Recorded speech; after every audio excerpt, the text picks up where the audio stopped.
In the busy streets of a Nigerian town stood an old face me I slap you compound. The building was always full because the rent was cheap. Families, students, traders, mechanics, tailor and all civil servants all lived there. The landlord, Mr. Okonkwo, was an old man who rarely smiled. He appeared kind whenever new tenants arrived, but everyone noticed something strange about the compound. No one who lived there ever prospered. Whenever something good or someone got a good job, they suddenly lost it. Whenever a trader started making profit, thief or mysterious problem would ruin the business.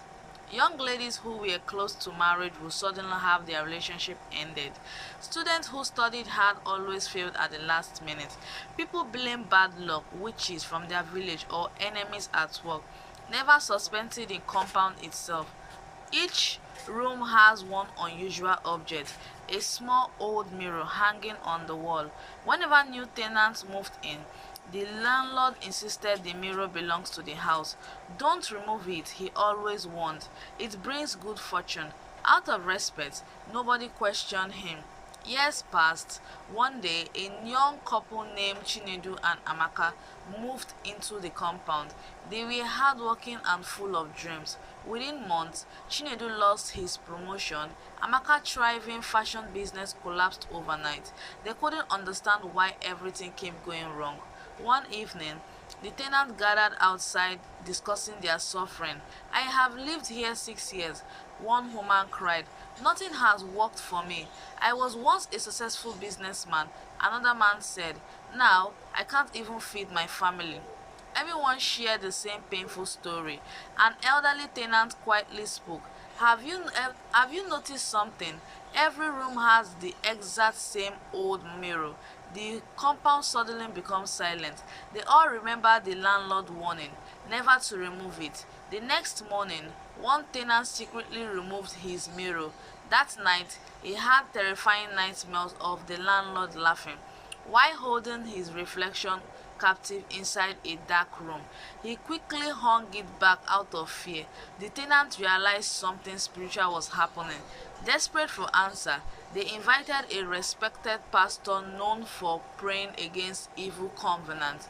The pastor arrived and immediately stopped at the compound gate. He closed his eyes. There is darkness here, he said. This land has been dedicated to evil. As he walked through the compound, he pointed toward the landlord's house. The source is here. The landlord became angry. You have no right to accuse me. But the pastor remained calm. He entered one of the tenants' room. The moment he stood before the mirror, he prayed loudly.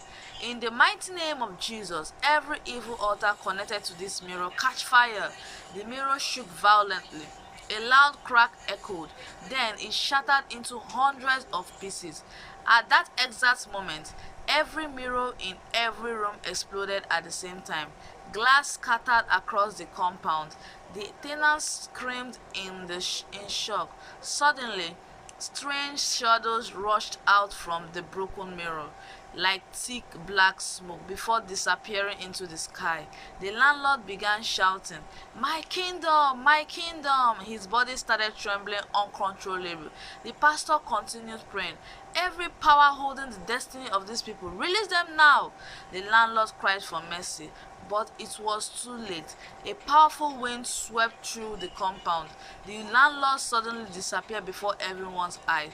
Only his walking stick remained on the ground. The atmosphere immediately changed. For the first time in years, the compound felt peaceful.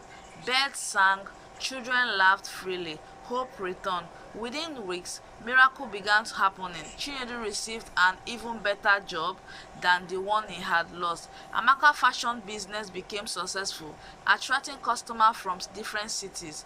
The students who had repeatedly failed finally graduated with excellent results. The trader expanded into multiple shops. The woman who had waited years for marriage found a loving husband. Family who had lived in poverty began experiencing unexpected financial breakthrough. News of the miracle spread throughout the compound and town. The cursed face me I slap you compound became known as the blessed compound. The tenants renovated the building together and removed every trace of the evil past. They never allowed another mysterious mirror to hang in any room again. Every year, they gathered to thank God for delivering them from the invisible chains that had held them captive for so long. From that day forward, peace, joy, and prosperity filled the compound, and they all lived happily ever after. Moral lesson of this story: evil may seem powerful for a season, but truth, faith, and unity can break every chain and restore what has been lost.